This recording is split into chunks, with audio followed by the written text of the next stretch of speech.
in a way, psychology or psychotherapy developed the concept of psychological pain or psychological problem.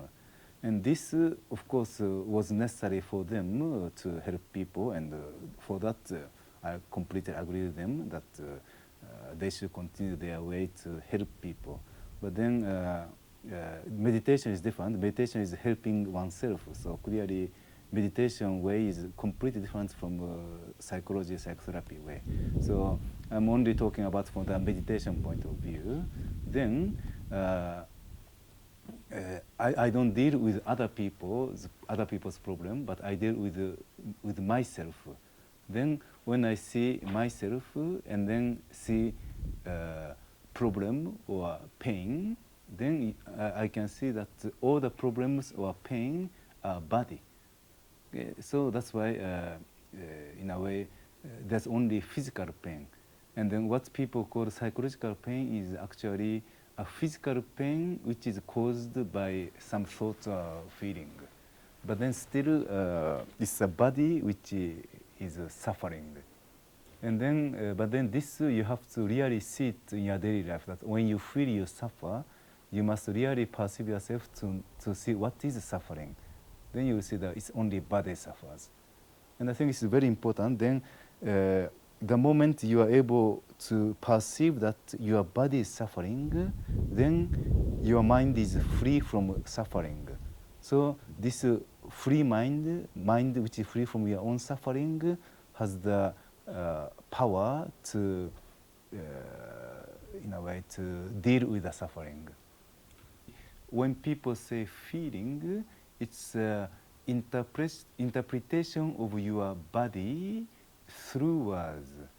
And that's why to really understand yourself, you shouldn't use the word feeling, which means don't interpret what you perceive about your body, but just perceive it without putting name.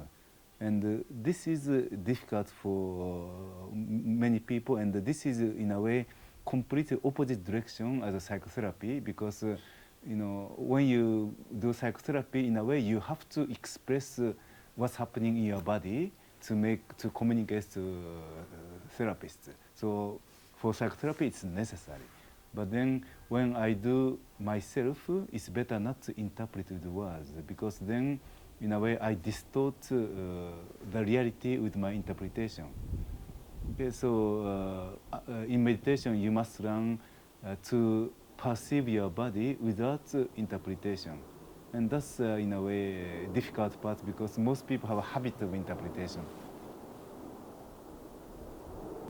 It's necessary not to interpret what's happening with your body, because then in a way you don't know what is responsible for your body, because your interpretation also influences your body. So by interpreting yourself, you are creating more and more complications. And then moreover, a more important thing is when somebody says something, okay, then this what he said can provoke your thoughts, and then your thoughts can change your body. But then your reaction of thought, you are responsible. It's not the other person's fault. But then when your reaction in a way disturbs your body, you may think that, oh, it's the other person who is responsible for my disturbance. So you say that, oh, he's a bad guy, he makes me suffer. Okay, but then when you can perceive your body without interpretation, then what happens that you can really perceive the direct influence of your partner to your body, and the influence of your own reaction over your body. So in a way, you understand the reality better. And this is then, so this is the first thing. Then you know in a way who is responsible for what.